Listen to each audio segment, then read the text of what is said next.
Okay, we got a quick little maintenance repair on this 2010 Boxster base model. This is kind of like my daily driver. It's a nice car. I have fun in it, and it gets me where I need to go, and it's reliable and it's comfortable. So anyway, this morning we're going to be doing the front brakes. The pads and the rotors are worn. Let me switch down here. So if you look at these, I mean, I don't even measure them. When I see that kind of lip on the rotor, that needs to be replaced. Pads are, yeah, they're getting pretty low. So obviously got the wheel off. First thing is I'm going to try to salvage these sensors. They generally come out okay. And I'll pop them into the new pads. And hopefully that will go well. So let me get some tools and we'll see what we got. So I've taken loose on the sensor cables. This clip just raises up. If you take a look, this goes back to the hub. So, and it was plugged on the onboard side, which I don't know that it really matters, but anyway, we'll keep track of that. And then this was plugged on the outboard side of that. Also, this sensor was captured by the cover on the bleeder nipple, so we'll need to remember that. Just gives me a little room to work.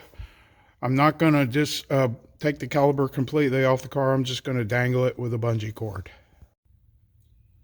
So before I take the caliper off, I'm going to go ahead and pull this pin out, the retaining pin that holds the pads in place. So basically there's a cotter key that goes in the hole there, and I'm just going to punch that pin out. It'll be easier to do with it mounted than dangling loose on a bungee cord. By the way, the bolts that hold the caliper on are 55 Torx, which I didn't have and had to make a run up to Harbor Freight just for that socket. All right, pin is out. Now you just pull this spring out. Get you run them sensor wires. And then the pads should just slide out, and then we can get the sensor wires off the pads. The sensor just has a little clip there.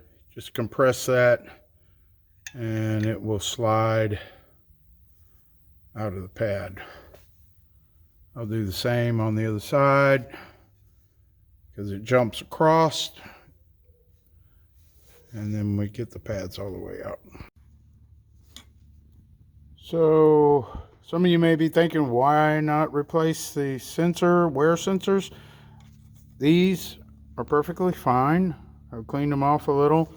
That's the surface that comes in contact with the disc itself, and there's no wear on them. So why not reuse them? Just be careful. Don't fray the wires. Don't bust up the connector. I've seen these connectors, when they get really old, they will fall apart, and then you got to replace the sensor assembly. So, but I'm going to reuse these, save some cost. So to get the caliper to swing out of the way, there's a hard line, that's your brake line. It goes to a flexible. However, it's attached to the hub with a, looks like a 10mm bolt. So I'm going to pull that, and then we can swing this caliper out of the way. Okay, calipers are dangling. Now you just pull, you got a couple of panhead Phillips screws that hold the brake disc on. Once those come out, and a couple of taps with a mallet, and that disc should pop right off. So the disc is off, and unbeknownst to me, there was also this spacer shim. Let's see how it lines up here. Well, it doesn't matter. But anyway, it's on the outside and would... I don't think you can go without it because it actually locks the disc into the hub, which seems kind of flimsy because you got like these big splines on your hub, and that's where that spacer would secure that. Also, this is a great time to check your wheel bearings. This feels fine. Now, so when I put the new pads on, they're going to be much thicker, right? So I have to compress the pistons on the caliper, and typically I use a vise for that. That's also going to push brake fluid up into the reservoir. So I'm going to bring the car down, open up the reservoir, and see how full it is of brake fluid. I might need to extract some, otherwise it's just going to push it right out. Yep, the brake fluid is probably right where it needs to be. So again, yeah, when you compress those caliper pistons, it's going to push it up. So I'm going to use a good old reliable turkey baster and probably take, this thing is good for about a ½ ounce at a time. I'll take a ½ ounce out, compress the passenger side, and see how far it comes up. So I'm just using a C-clamp to compress the piston, and note that I've got a split piece of rubber hose on there to protect that paint with that Porsche script on there. I mean, these calipers aren't super nice, but I think they'll clean up. And, you know, if I can salvage that lettering, I want to try to do so. So you just squeeze them down. Note there's also like a shim plate on there. That's probably an anti-squeal plate, I would imagine. I'll try to be delicate with it. And looks like it's a little rough on the top side, but I don't think that came with a new pads, so I want to keep from monkeying that up too bad. So I compressed all 4 pistons, and that'll make it so much easier. Slide this caliper on with the new thicker pads, and the rotor itself is thicker. So there you go. Okay, I got the new rotor and with the alignment plate or spacer, whatever that is. By the way, it does have a 997 part number. So it is specific to 987 model Boxster, I would imagine. Of course, I'll clean that up after I get everything together before going out and seating the brakes. Next, I'll move on and get the pads and the sensors all mounted in the caliper, and then slide that joker on.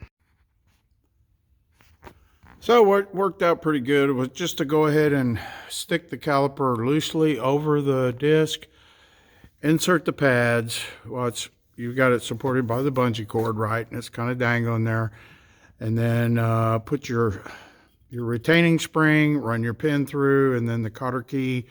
I did take the retaining spring to the wire brush and cleaned it up in the pin as well. I mean, you could replace that hardware, but again, it's perfect. This hardware is fine. It'll last a while, so save some cost. All I have left to do is to put the sensors in and bolt the caliper up. And then we'll see how we are. Okay, we got her done. Got the sensors back in, no problem. All the little attachment points done. Oh, I do need to re-plug them. I'll take care of that, and want to let the car down a little bit here. Note that I was trying to clean up the caliper with brake cleaner, and it started to pull the Porsche script off. So I'll do that whenever next time I wash the car. I'll clean that up a little bit more. But I mean, that's it in a nutshell. Without doing a bunch of video and stuff, I could have done this side in about 2 hours. So allow 4 hours to do both rotors on the front. I'll do another video when I do the rears, because I think they're not quite as bad, but almost as bad. I usually tackle fronts first and then rears, spread the cost out. I think basically the pads and rotors without the, sensors and hardware and stuff, which again will be fine as long as, they're functional. You're looking at about $450. Rears may be a little bit less because those rotors are a little smaller. So that's it. I hope you guys enjoyed watching, and maybe you learned something. And easy job. You can do it.